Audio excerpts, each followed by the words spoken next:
Thank you, Madam Chair. Mr. Secretary, in the aftermath of the horror visited upon Israel by Hamas and the ongoing war in Gaza, much of the world has turned its eye away from what's happening on the West Bank.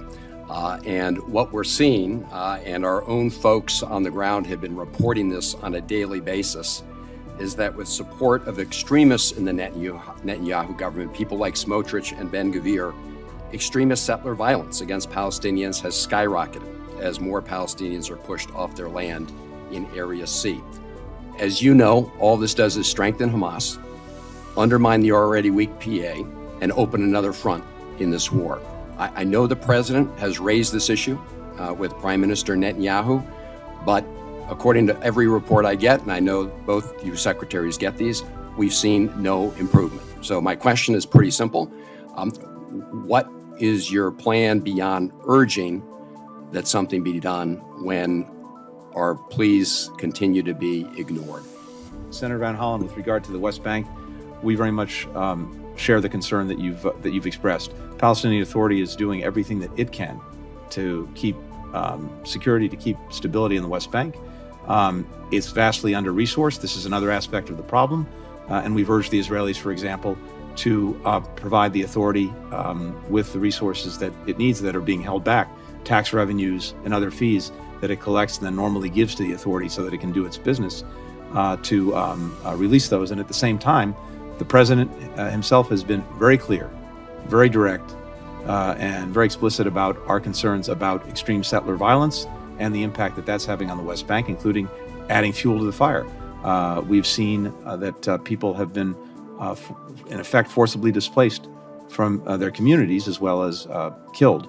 So this is something that we are in direct communication and conversation with the Israeli government at the very highest levels, and something we're tracking very carefully. Tony, if I could add, just please. I mentioned earlier I talk to my counterpart nearly every day, and this is something that I bring up every time I talk to him. As you mentioned, Senator, I'm watching these reports, and some of the things that we're seeing are fairly disturbing, and it will work against them going forward if they don't make a decision to control this better. Thank you. Really needs to stop. And then, thank you, Madam Chair. Secretary Austin, thank you for your service. And I agree that we have to provide the people of Ukraine with military assistance that they need to defend themselves against Putin's aggression. And President Biden is right to stand with Israel in its hour of need. All of us have been repulsed by the horror and brutality of the Hamas terror attacks that left over 1,400 innocent Israelis murdered, including women and children, including those massacred at Kibbutz Kfar Aza, which I visited in June. When scaled to the size of the U.S. population, that is comparable to over 40,000 Americans killed, a horror that will never be erased. So all of us agree that Israel not only has the right, but the duty to defend itself and eliminate the threat from Hamas.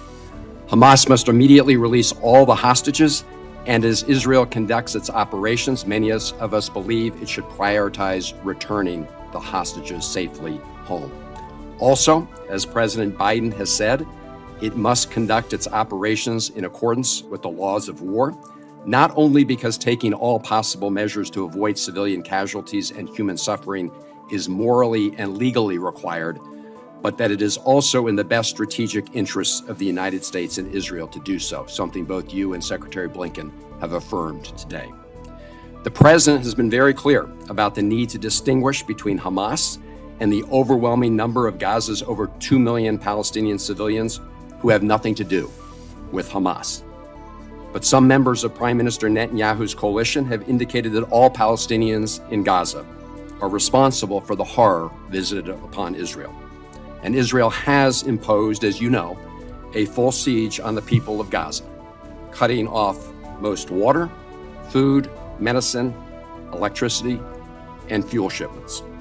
Secretary Blinken described the desperate humanitarian situation in his testimony today, but to date, we have only seen a trickle of the needed humanitarian aid crossing the Rafah border. I saw the readout from your conversation today with Minister Gallant, where you indicated, and I quote, that humanitarian law requires that there be unfettered humanitarian assistance.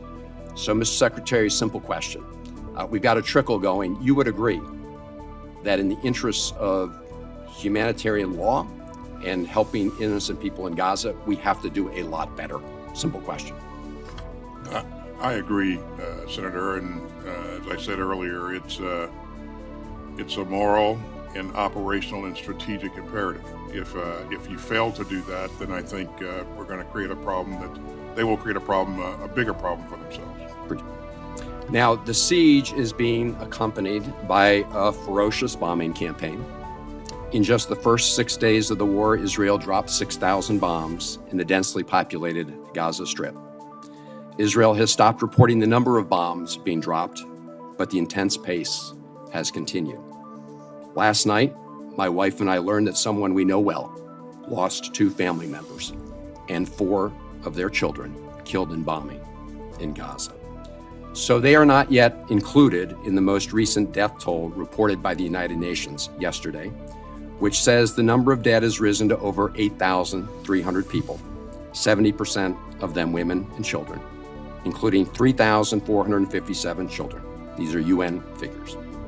According to UN figures, that is about 6 times more children killed in 3 weeks in Gaza than the number of children killed in Ukraine during the entire war there. And if you scale the death of those Palestinian children to the United States population, it's comparable to over 230,000 American children killed. The executive director of UNICEF, Catherine Russell, said at the current rate, more than 420 children are being killed or injured in Gaza each day, a number, she said, which should shake us to our core. I agree. Now, Mr. Secretary, I know that people on opposing sides of this conflict provide different reasons for why the death toll is so high. And you are right about Hamas's despicable practices of operating among civilians. But regardless of the explanation, we must not look away from these terrible facts. You and the president have repeatedly said that Israel must comply with the rules of war. But as we consider additional American military assistance to Israel's fight in Gaza, don't we have an obligation not only to state that expectation, but to ensure that our support is used in a manner that complies with the laws of war and U.S. law? That's my question, Mr. Secretary. Yeah, we will continue to emphasize to our allies here the necessity to account for the civilians that are in the battle space. They are a part of the battle space. They must account for them. They must do the right thing in terms of taking that into consideration as they do their targeting. They must create... Mr. Secretary, with respect, my question is a little different. My question is, now that we're talking about... Senator Van Hollen, I apologize. Secretary Austin has just a few minutes left. We still have 4 senators. All right, additional assistance, don't we now have an obligation, not just a stated expectation, for that to be the case?